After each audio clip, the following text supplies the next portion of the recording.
question everything in pursuit of your purpose. Ask yourself, what if?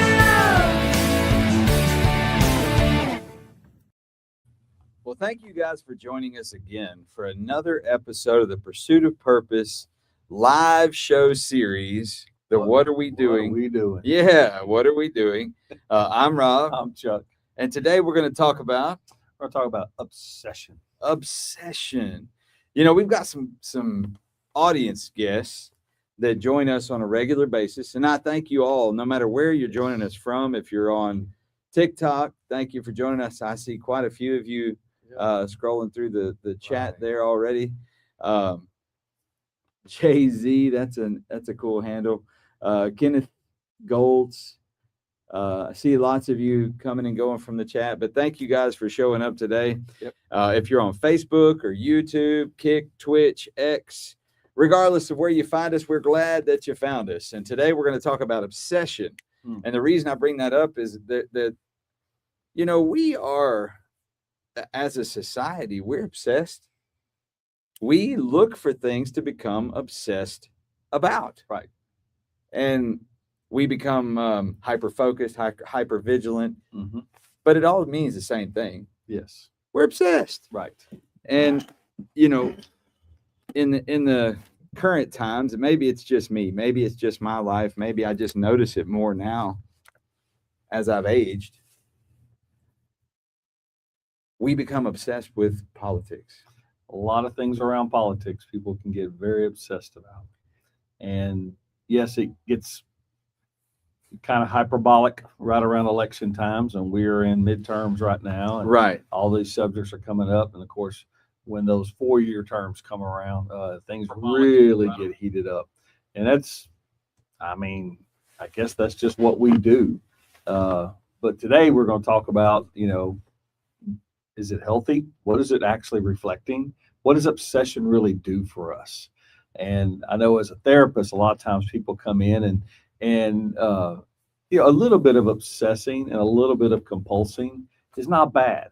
Like, for example, from an obsessing point of view, if I know Rob and I have something coming up on Friday, well, it's on my mind and I'm preparing for it.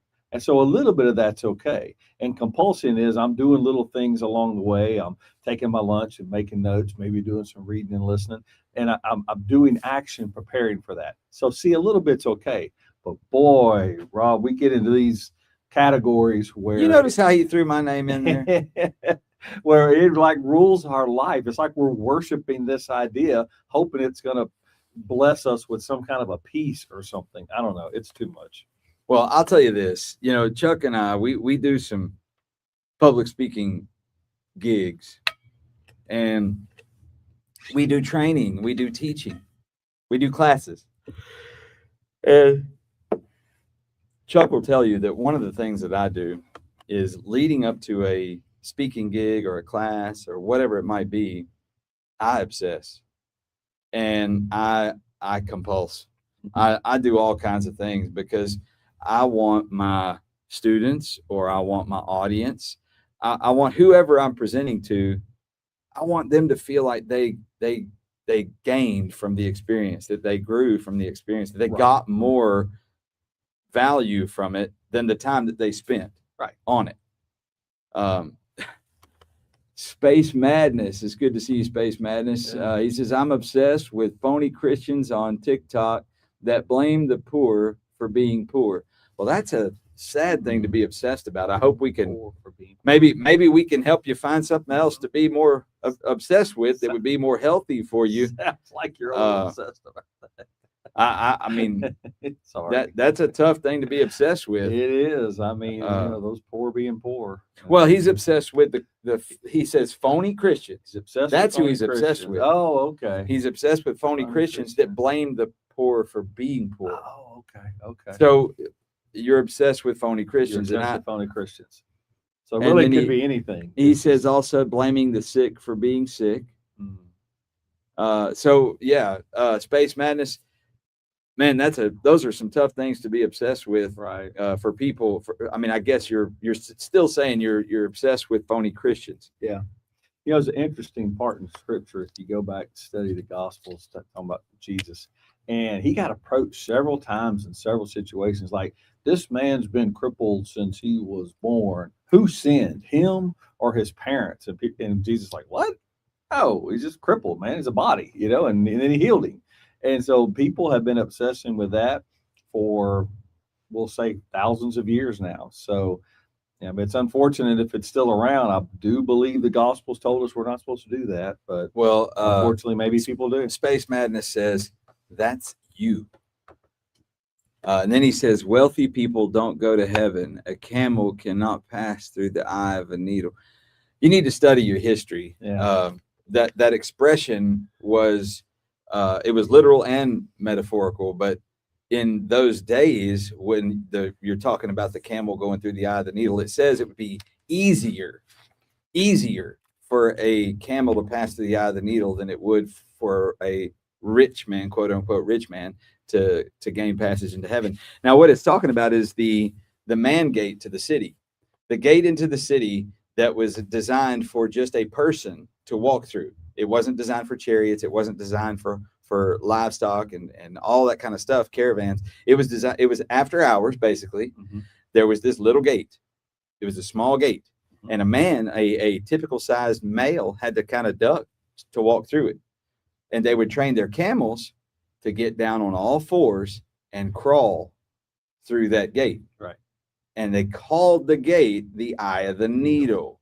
And that's what they were talking about in that Yeah. passage. So, It be is- it was careful. Possible. It's he not that said. it's impossible. That's right. Now, referencing the scripture is, it's not the matter of being rich that is sinful. No. It's the matter of becoming obsessed with oneself.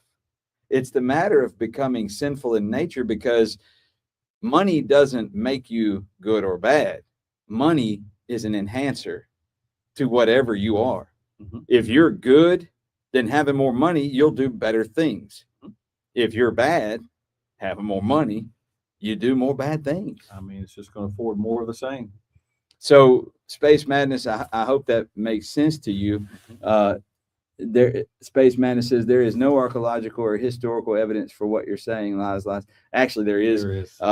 You're welcome to look that up, but Yeah, it is. that's That's true. factual and truthful. Right. Um, Because once they close the gates to this, there are people who work the gates. Once they close the gates, you aren't coming in, not easily. Now, during the day, they open the gates for commerce, but they close them at night for safety. Yes. So that's why it's a lot easier to manage that one small man-sized corridor than it was those huge gates where people were coming and going. So, yeah, do some study. It might be interesting to you. So, Space Madness. And Chicago Dad says, always that answer. You're welcome to look that up. Well, what's wrong with that? You are. How do you think we know? And then Wesley says, once I get my money to God, the people give it to, got to answer for it. Both of you. Well, thank you. JVSH. I appreciate the compliment. I'm sure she said we're handsome. and Yeah. we have beautiful baritone voices. She said the big guy with the silver beard. Yeah, that guy. Yeah, don't forget no hair. So anyway, thank you guys for joining us today. We're talking about obsession, and apparently, I mean, admittedly so, Space Madness, who is one of our audience guests on TikTok, he kind of, or she, whoever you might be, no presumptions, but kind of seemed to be obsessed with us. No matter what we say, you want to be contradictory, and that's okay. You have every right. Continue on. Jamie Barbershop says, we have a pastor that's burdened the church with his salary. What do we do? So that's a complicated issue. Hopefully the church is set up in such a way that there are trustees or some form of a board who is overseeing, causing the checks and balances in the church, running it as the business of the church. Yes. Right? Because a church needs to operate in many ways like a business, or it's not going to succeed. Right. And hopefully that board that oversees that authorized that or didn't, and there's some kind of accountability there. Yes. Let's hope so. Ye Yeah, 24 says you put yourself on a platform. It's not obsession. If you can't handle it, get off TikTok. No, I handle it just fine. You're more than welcome, any of I'm you. going to presume he's talking about some of the people that are commenting. Well, he's Oh. talking about us. Oh, I okay. think you put yourself on the platform. It's not obsession if you can't handle it. So Space Madness says I'm obsessed with liars. That's a fascinating thing. Mm, I can't stand people who make a practice of being dishonest, yes, but I don't obsess over them correct. because it doesn't impact me and my life and my ongoing, existence. Right. What I have found is when I get obsessed about something someone else is doing, Mhm. it's typically showing me a problem in myself. Oh, yes. So I find that to be Yes. fascinating, Space Madness. Is there possibly a problem that you have maybe some difficulty with the truth, or maybe some things that are hidden that you don't want brought to light? This is interesting. And I like that you brought that up, Rob, because usually when something like that impacts us strongly, it implies one of two things. Either it's like me or it now identifies something I've never really learned how to deal with. Like I've never learned how to deal with people who lie very well, which is a possibility. And so my suggestion is work on those skills, man. Work on how you confront people in a healthy way. Work on how you question them in a healthy way for clarity, because usually they'll get exposed. I mean, trust me, as parents, it's like has to be built in the model because kids are going to try to get away with stuff. And unfortunately, a lot of grown-ups are just bigger kids.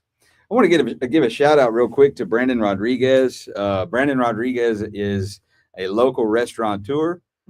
He has some amazing food. He's in the chat right now on Facebook. I just saw him join. Also, Wayne Alex King is on there. I want to give a shout out to him. He's also a restaurateur. Okay. Both of these two guys are providing some amazing food to the Southeast Texas area. Brandon has Chloe's Burgers in Parkdale Mall. Yep. He has the pizza place, Mhm. Benny's Pizza. Benny's Pizza. And, it was a fascinating thing. I had to ask him, what in the world? Where'd you get these names? And they're named after his dogs. He has French bulldogs. So I think it's cool. Yes. He's an amazing guy. Yes. He makes some amazing food. Mhm. And if you get the chance and you're in the Beaumont, Texas area, go by and check out Fat Boys. That's Wayne Alex King. And then go check out Chloe's and Benny's Pizza. That's our buddy, Yes. Brandon Yeah, Rodriguez. you'll find those in our malls, Parkdale, and I believe Central. Brandon's had to catch us up on where he is on that. But awesome. I've eaten at all of those places and high endorse, man. Good job. So Space Madness says something that I've never heard of, and maybe it's true. I don't know. But I'll tell you this, I'll give you credit for sticking around, Space Madness. I did throw a challenge at you a minute ago. I kind of went at you head first. I appreciate you sticking around. He says, why do churches lobby to be excluded from child abuse reporting laws? I don't know. I didn't know they did. I don't know. And if they do, that's kind of those particular churches might be in question. Yeah. I don't know. I hope that I wouldn't be found as a member in one that wanted to refuse reporting child abuse. Right. Um, Right. I don't and- think I would be a member there very long. Yeah, that's case. disgusting. Just to It be honest is. with you.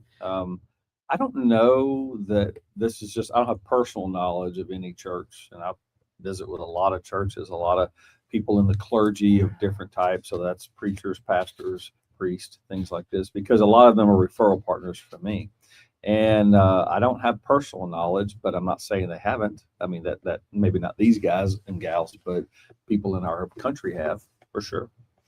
And if that's the case, they should be exposed and basically put out of business for sure. So I'm curious, Space Madness, what do you think is their reason for that? That's a weird one. It is. Is there any possible good, like positive outcome reason for that?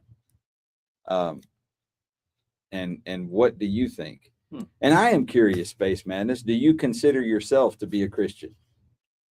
And I'm just curious. Like, I'm not. That's a good question, because a lot of times when people have they identify things in Christianity or religion or something along those lines. My presumption, Rob, is that they are looking for a healthy place to practice those things. They just maybe have not had a lot of luck finding it, because they still seem to want it. Otherwise, if they don't really believe it, who cares? Yeah. Go on to something else. Stop obsessing over things that you may not have any interest in. So if you're just joining us, whatever platform you may be on, our topic for the day is obsession. And I'm going to go political on this. Most of the time on our show, we avoid politics. Yeah. We try to stay on topic. Sometimes the topic is political, though. I mean, And in this one, we are obsession is a Yes. political thing. Like, we become obsessed with politics kind of constantly, honestly. Mhm.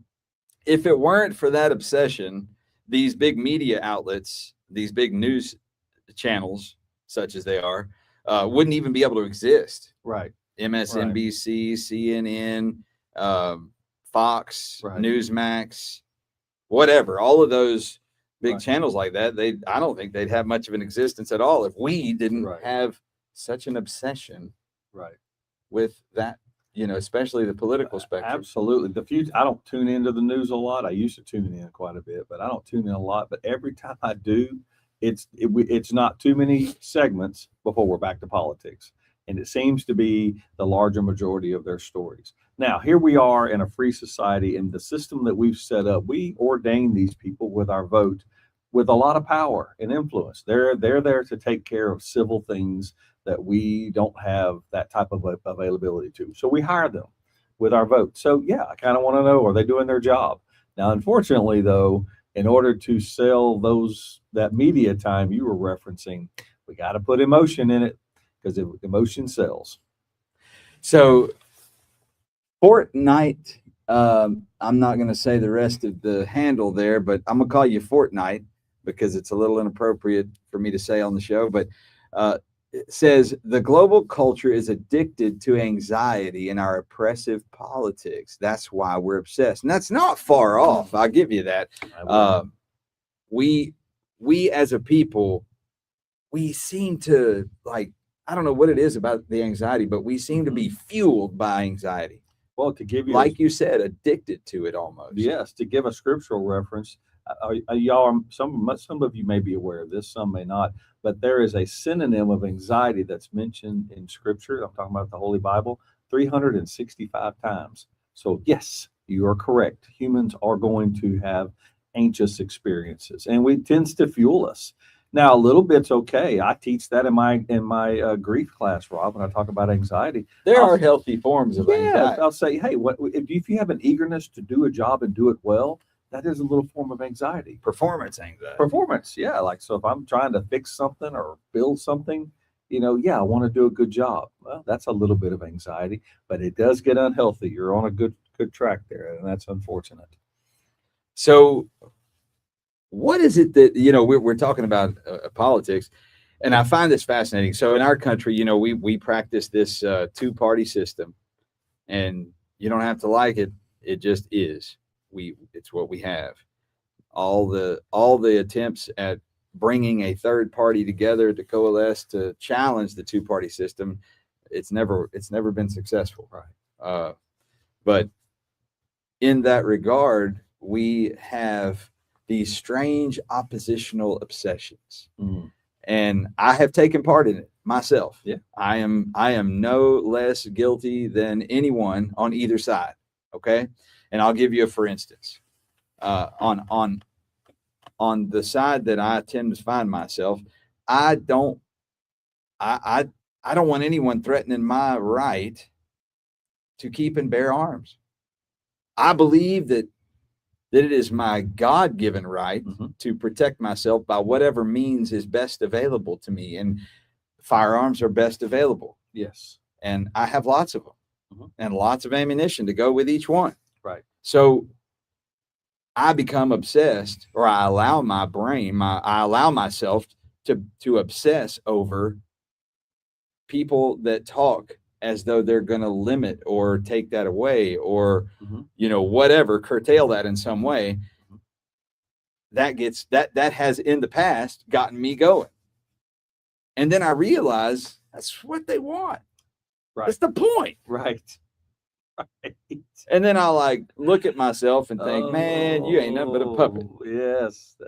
Yeah. They get the tattoo. Yeah, I have too. I played right into it.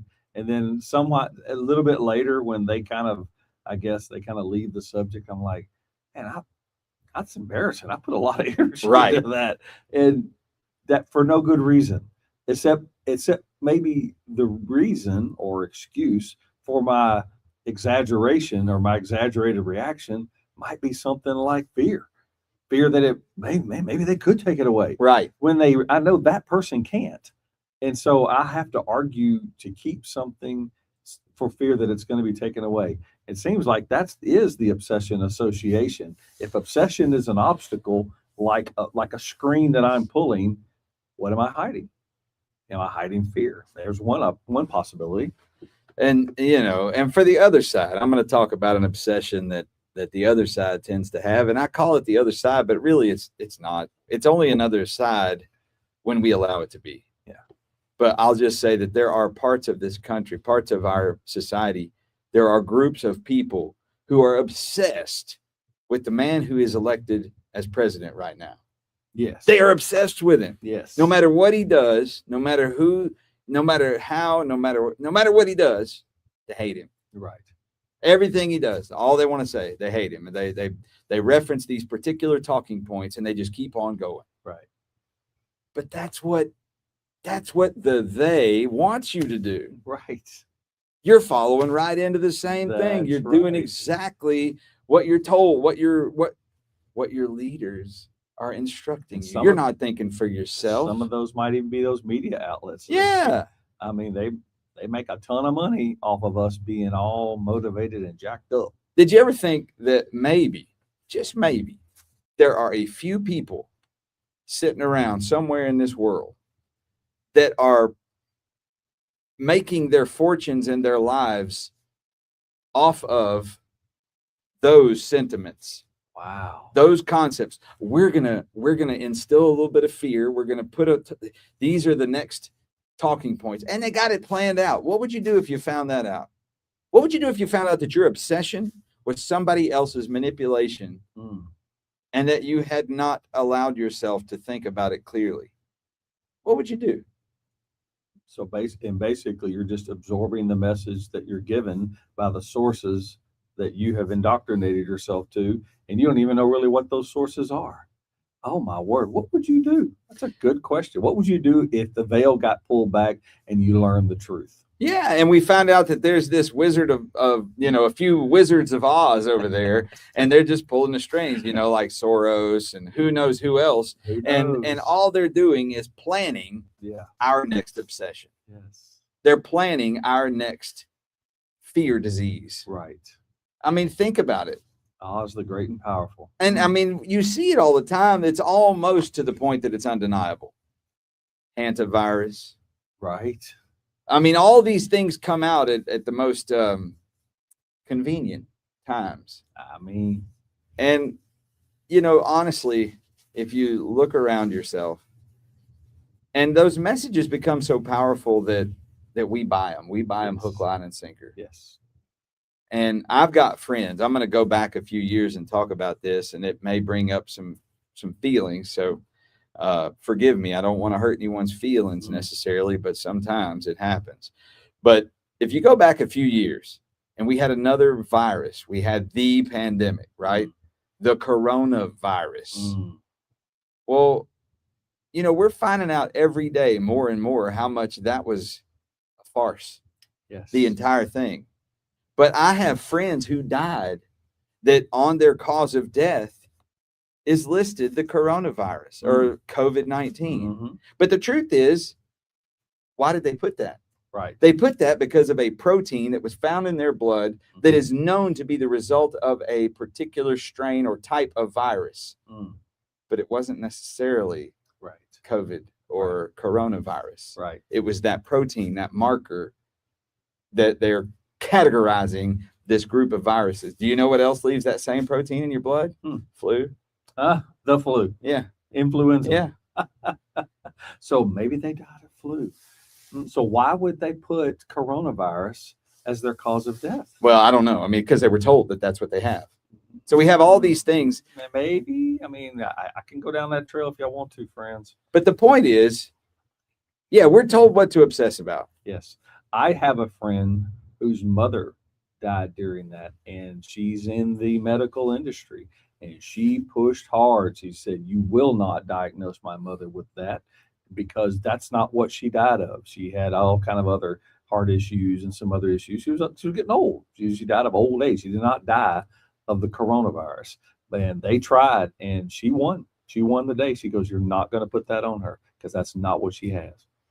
So to get back on topic, the point of this is obsession. I believe more now than ever as I get older, but I really believe that there are those who sit around planning our next obsession. I really do. I think I think that there are those who they plan their profits based on those obsessions. Ooh. They plan their marketing, they plan their campaigning, all of it based on our anxiety, our fear, our obsessions. And they've made enormous industries around it. Yes. Wow. And like, it's insane to me. It's crazy to me that we the people don't realize it, Right. that we're being treated as nothing more than like batteries. That's all we're like. That's what we are. We're batteries, Like the Matrix. like the Matrix. That's exactly right. What do you think about that, friends? It just seems like there's a lot of possibility in that. And, so I want to talk to you like this. If this has any grain of truth to it at all in your life, if you've experienced these obsessions, anxiety leading to obsession, fear leading to obsession, and it's hard to let stuff go. The only way that I personally have found successfully to drop an obsession is to take it internally. Okay. To look at myself and say, what is it that I am either hiding from? What is it that what am I hiding from? What is it that I'm afraid of outside of myself? Right. That this obsession is protecting me from? Right. Deputy Dreamer, I do my work by heart, not money, and I won't be bought for fighting on DACA. Good for you. Keep going. Stay in the fight, my brother. Thanks, Edgar. So thank you for joining the show. It's good to see you, Edgar. But so that's one question. What am I hiding from? Right. In my obsession? Then the other question is, if that one doesn't get me out of it, what am I hiding from others? Oh. What is it about me that I'm actually protecting that I don't want anyone else to see? Wow. Because my obsession may be a veil of protection. Yes. And then I start to examine myself and work on my vulnerability. And then that has been, to me, maybe it's different for you, but that's been very therapeutic. Speaking of that, many a time, and I'm talking weekly, friends, because I see clients weekly, that there's numerous people who come in. They have had a working obsession since the last time we visited in office. They get here, and I ask them after they give their presentation, I've learned this and I've learned that. This is that. And then when it's all over, my questions are similar to where Rob was going. I said, well, so how's this working for you? I mean, is it helping you to think about these things? That's a warm up. The big question is, well, why is it that you're putting so much energy into that? What is it that you're not putting energy into? That's what they pay me for, to ask those hard questions. And if all roads typically lead back to, that's probably, I've got so much, in my personal life. There you go. Why don't we focus on that instead of this other subject? And I'm not saying the other subject isn't significant. It could be the other woman. It could be the person who basically cast disparaging things and you lost a job. I get that. I get those obsessions. But what is it reflecting about me? That's maybe the most important thing. And the fascinating thing about that to piggyback on that with is you are not going to have an impact, most likely at all, on the thing you're obsessed about. Yes, that's true. And I'll use a couple of for instances. For my own particular sake, me personally, I do not believe in abortion under any circumstances. I stand vehemently against it. I do not have anything in me that can align with murdering an unborn life from conception on. That's it. Now, you don't have to agree with that, but if I become obsessed with your belief in carrying out abortions, am I going to sway you by becoming obsessed and arguing with you? Am I? No. No, I'm going to make you dig your heels in. I'm going to make you stand on, everything and try to back yourself up. And really, you're going to fight for that position. Right. And I'm going to go actually and defeat myself, defeat my own desire by fighting you in your place. Wow. That's so true. And I have done that. As sad as that is, I can admit to that. And I've defeated my own cause by standing for it. Because I didn't act like Christ. Right. Because Christ would have loved the person. Yes. Christ would have said, where are your accusers? Christ would have said, I have no judgment for you. Right. I have love for you. Right. That's it. Go and don't do that. Right. I don't hate you. You might be confused. I might not agree with you. Right. But I love you. That's a very interesting reference because that's a true story. It's not a parable. And so when Christ confronted the accusers who were obsessed that this woman needed to die for the sin she got caught in, and he simply asked them, whoever was without sin cast the first stone. What did he make them do? Exactly what obsession is trying to hide. Look at us. So Rob's able to take that example of the subject of abortion at various times in his past and to say, I handled that poorly. It's not that it changes my position, but I handled it poorly. Maybe I simply just need to ask, well, qualify that for me. So if you're pro-abortion, qualify that. Tell me why you're pro-abortion. How did you come to that? Tell me how it benefits you. I'll give you another one. I've been really outspoken in my past, and I've actually been really immature at times about this particular issue, but about this whole gender thing. We've got this whole topic going on in the country about this one wants to be that gender and that one wants to be, and they want to invent all these genders and blah, blah, blah. And I've allowed it to get to the point where I would get angry about it, just, Hey, Bo Martin, I want to say hi to you, son. I love you. It's good to see you. Daniel Wallace, it's good to see you. Glad to see you on the show. So I'll tell you, I used to get so mad and so I wanted to get in their face and be like, you're confused. You're wrong. But I learned something that does nothing. Right. It actually... It does exactly what we're talking about abortion. It makes them, it makes them first, it makes them want to fight you, but then it makes them want to get away from you. And it makes them want to categorize you or me as bad. So then I started saying, well, in myself, I started questioning, so how can I address this in a way that actually attracts people, that shows them that maybe there is a different way. Maybe there's a better way. Maybe there is another way, and maybe this is not really how I want to live. Right. How can I influence them, or how can I inspire them to question everything? And I felt this prick of conviction in my soul behind that.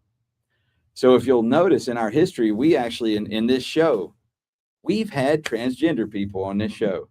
We did an interview with a person who goes by the name of Lacey, and it was a fascinating interview, and both sides of that interview learned a whole lot from each other. Yes. And it was fascinating. At the end of the interview, I'm going to tell you, and Lacey, I hope you see this, but what I'm going to tell you is I was able to tell Lacey that I loved her with the love of the Lord, Mhm. that I believed in as a person, that I could honestly say that I would help in any way possible. Mm. Lacey. Mhm. And I don't have to pick up the cause of being a transgender, No. person. I don't have to. No. And I was able to confidently and with no abrasion, I was able to ask, so do you think that there's any way you might go back the other way? Do you remember that? I do. I asked that on the air. And I was able to ask it in such a way that it wasn't hateful. Mhm. It wasn't attacking. And Lacey was able to answer it genuinely. And the answer was shocking. I challenge you to go back and watch that episode, because it really did. It helped me grow as a person. Right. Um, Yeah. If when it comes to charity, honestly, I mean, charity should not discriminate.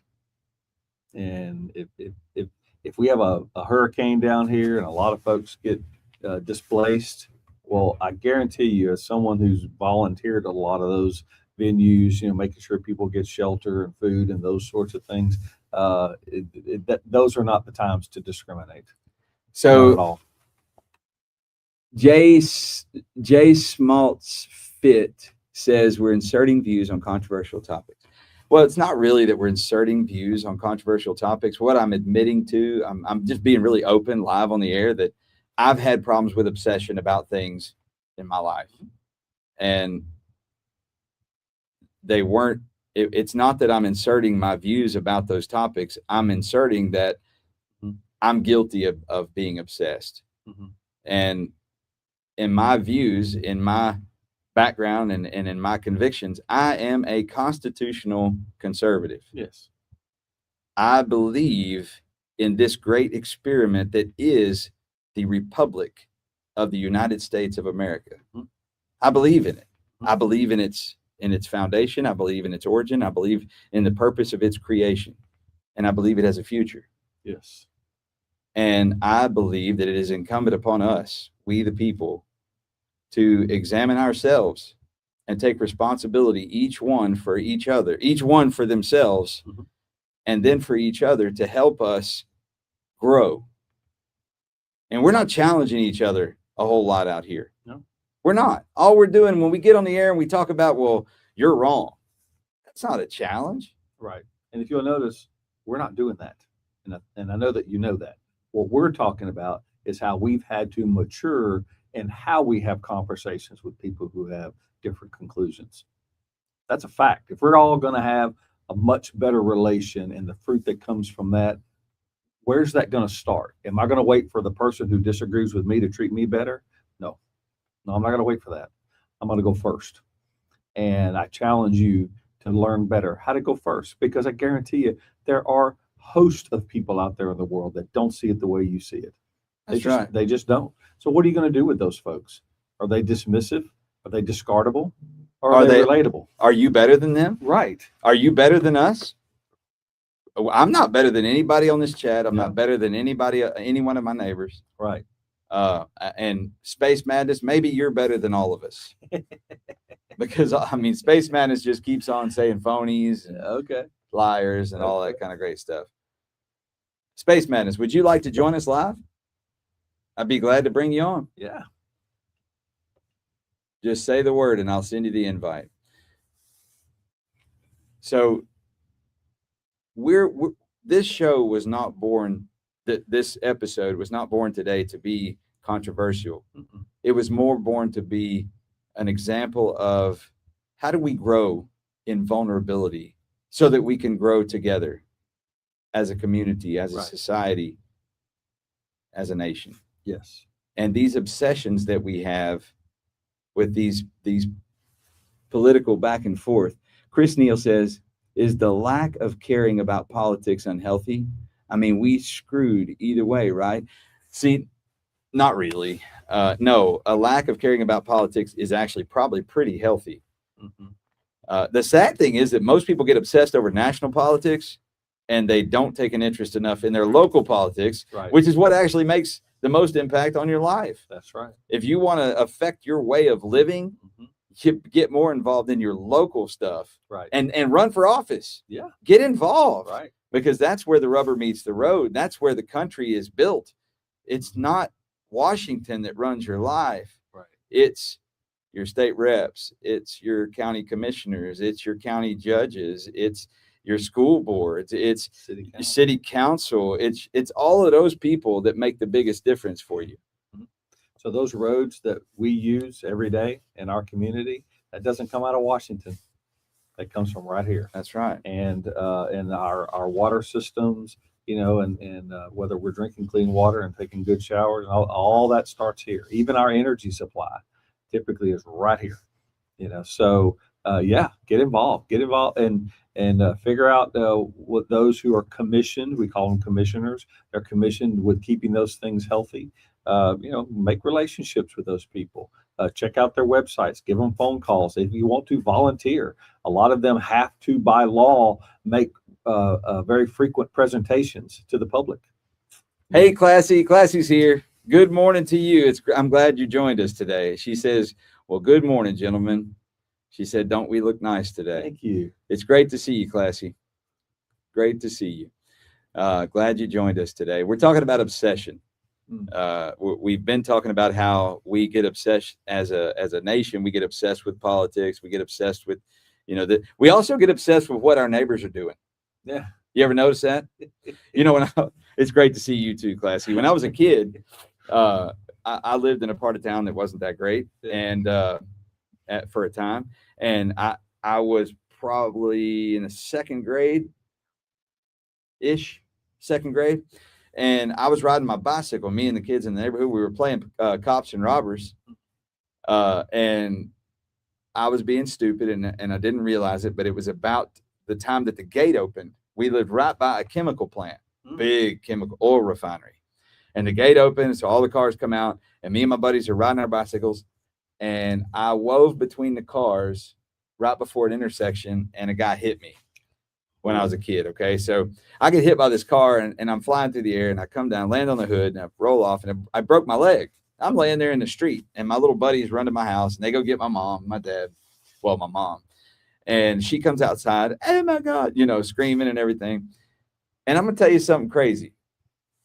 In that neighborhood, during the day, almost all day long, you might see 2-3 people. Now, granted, it wasn't a safe neighborhood. It was my left leg that I broke. Classy asked, what leg?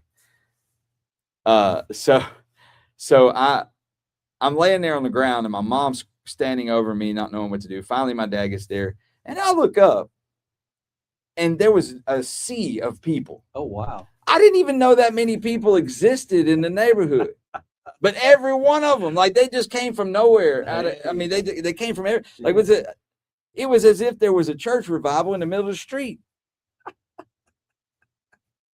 So, And Rob's had that magnetic personality. yeah, ever right. since. No, right. No, man, there were so many people. I could not believe my eyes. There was so many that the ambulance coming to get me, like, it took an extra time to weave through the sea of people. Yeah. They had to part the sea, you know, to get. Yeah. It was wild, man. Where did they come from? I'm sure you're laying there thinking, who are all these people? I didn't even know there was this many people around here. Right. Oh, my word. That's awesome. So Chris O'Neill says, well, obsession leads to covetousness, in my opinion. It can. It definitely can. Mm-hmm. And that is definitely Right. one of the cardinal sins there. I mean, Right. that's.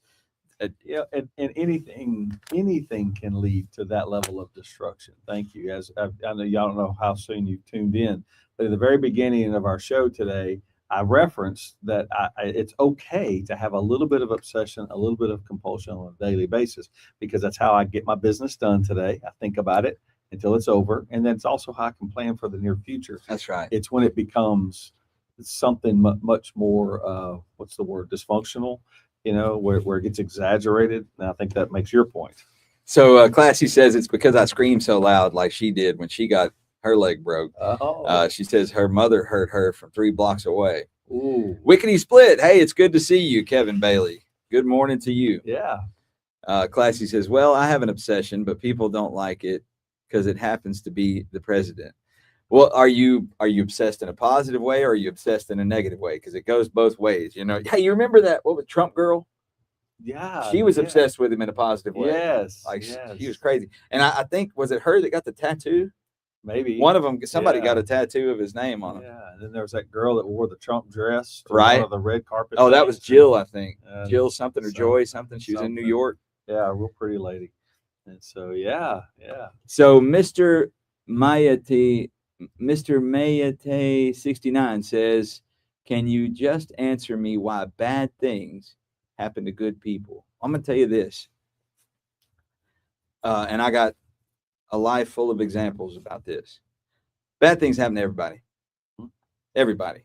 It's not about the bad things that happen. Those are given. Like you're going. Mhm. In order for you to have life, you must have pain. Yes. That's how you know you're alive. Right. And pain comes in all forms: physical, mental, spiritual, all forms. And it comes in all varieties and severities, from a paper cut all the way to the death of a child. Yes. And I've had all of those. So I can't tell you why necessarily particularly bad things happen to good people, but what I tell you is this. In order for anything to be refined, it has to go through a process of refinement. Mhm. And that process typically involves stress, heat, and what seems like destruction. Mm. But when it comes through on the other side, it's typically stronger. It's typically more valuable. And it possesses a beauty that it couldn't have had before. Right. A maturity and a completion. I have a passage for you. Go read James chapter 1, verses 2 through 4. Break that down when you read it. We talked about this not long ago in church about bad things happening to good people. And the first misconception, I'm sorry to say this, is that a lot of us believe if I'm just good enough, bad things won't happen to me. Rob just made that point. That's not how it works. Bad things are going to happen to everybody. Now, people who are good, and that's a very broad term. Good as in like I obey the laws, or good as in I am a self-preparing person. You know, I prepare the way I see things. I prepare the way I respond. Typically, we're in a better position to handle it when it happens. So, first fact, it's going to happen. Second fact is, are you put yourself in the position to be prepared? Because otherwise, a lot of people have that false belief. If I'm just good enough, things won't happen to me. Might as well go ahead and let that go, friends, because that's not how it works. So we've got a couple of good comments. Big Daddy says maybe he should weigh the good things with the bad. That's a fair point. And then Chris Neal, and there are seasons also. Just to throw that out there, there are seasons of things like that. Chris Neal says, "What bad happens to me might be a blessing or a wake-up call to someone else." You know, that is such a true thing. Yes. I can't tell you how many times that I've seen something happen to someone else and I changed course correction in my Yes. life because I realized that I was doing the same thing that would end in that same result. Mhm. And I mean, that's a great point, Chris. Yes. Great point. That's called exposure.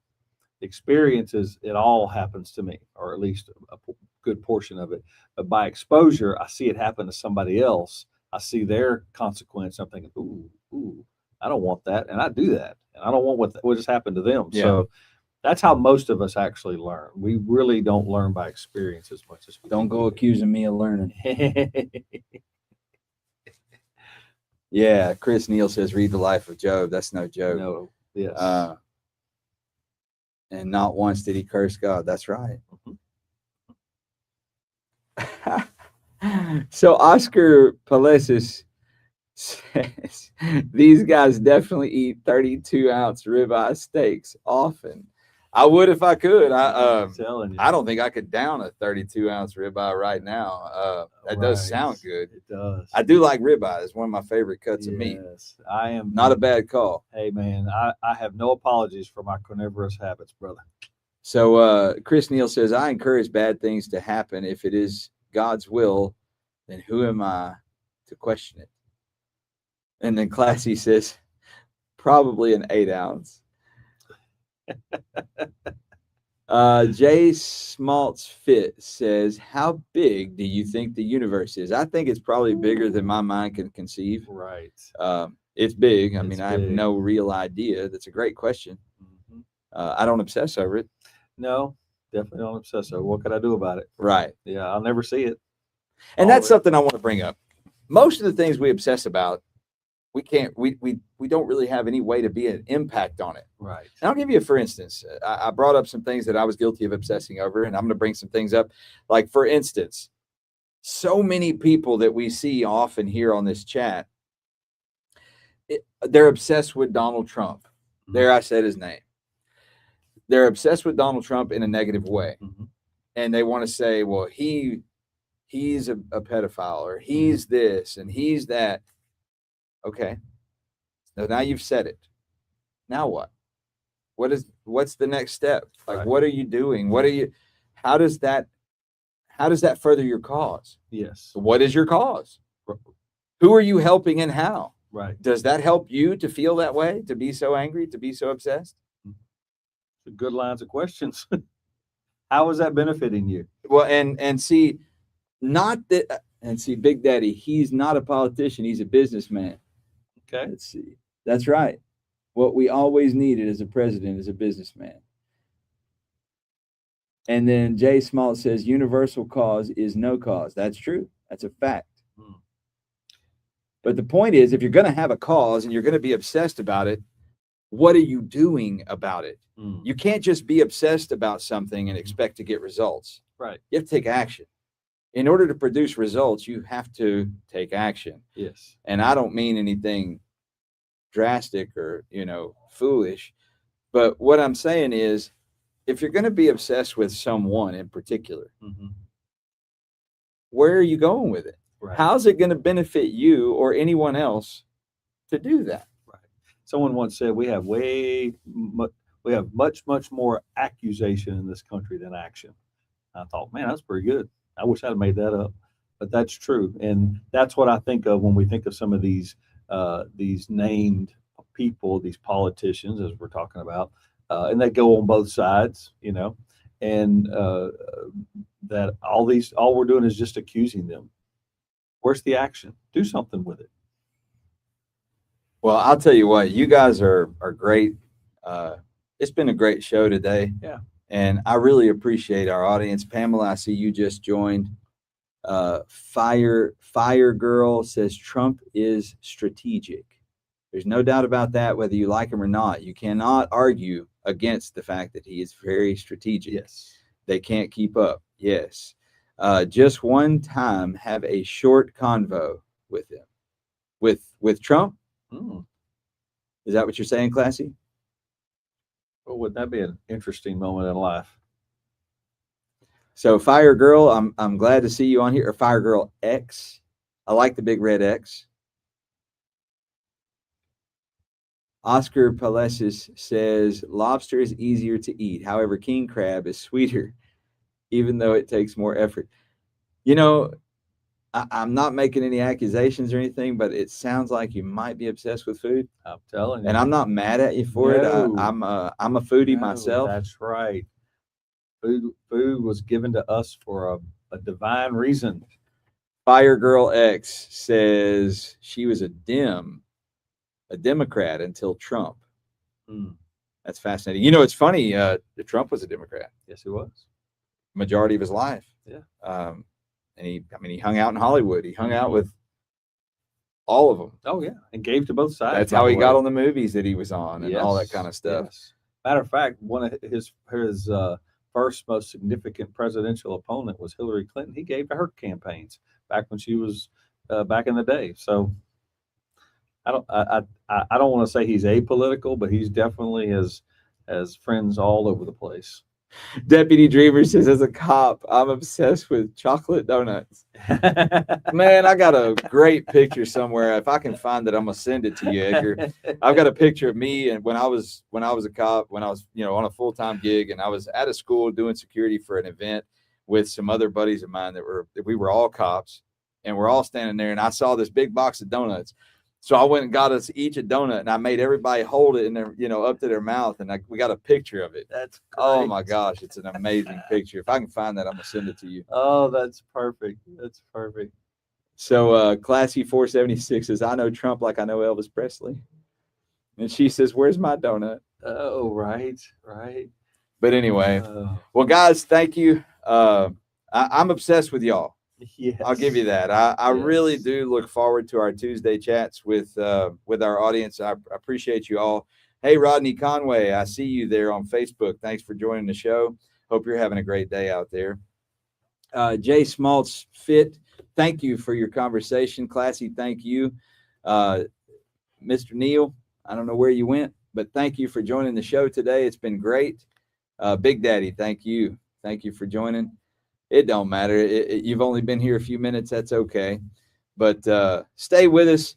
Help us grow our audience. We want to grow this show for no other reason than healthy discourse. Yes.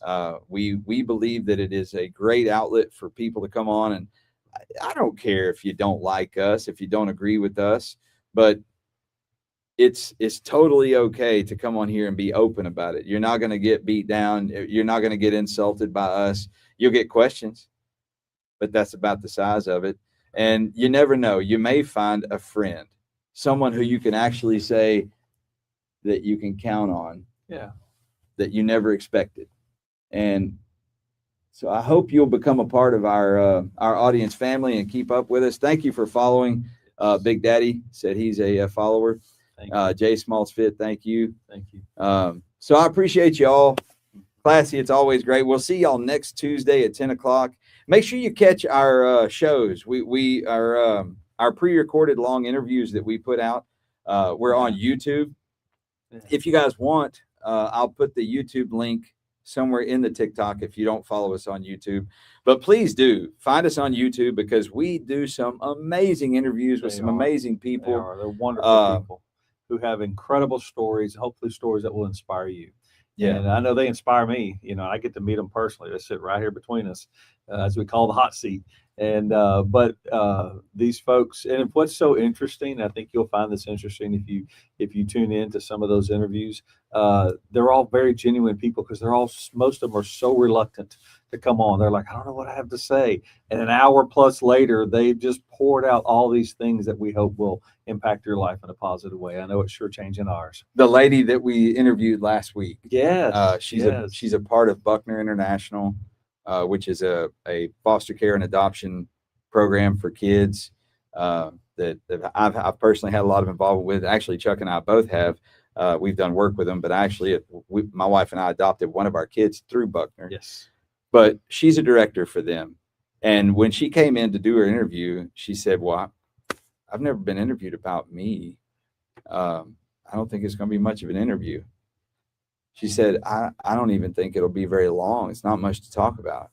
It was the longest interview we've ever had. And it wasn't long like, oh my gosh, when's this going to end? Long. No. It was long like, oh my gosh, Right. There's more. Let's keep going. Literally, friends, my biggest regret was I had to leave because my person that has an appointment way later than we would really usually wrap up, she was walking up to the door and I had to go. And I regret that because I had to go back later and I'll have to check out the last of it. But that's just the value. You all have stories too. So it's in the stories. And if you have friends and sitting around and visiting, don't be shy about what you can share, even if it's just a little snippet, even if it's about Rob's broken leg, and he's dodging cars. It meant something to somebody. So I'll tell you this, one of the great stories that we did was with Edgar Vasquez, also known as, you guys know him in the chat, Deputy Dreamer. Yes. And his story, we did his interview, his full interview, and then we did some live shows where he came in as a contributor on live. So he definitely, his story is amazing. And he's a DACA recipient from the Obama era. And yeah, I really encourage you to check that out. Yes. Rabbi Goldbergstein says, are either of you gentlemen Jewish? No, sir. No, sir, I'm not. I'm sure I have some in my lineage. And then Custom Game Room to you says, you guys should have dressed up today. Right? Well, I'm wearing clothes, so we're good. I mean, But anyway, well, y'all have a great Yes. day. Thank y'all for allowing us to become a part of the pursuit of your purpose, and thank you for becoming a part of ours. We will talk soon. Question everything.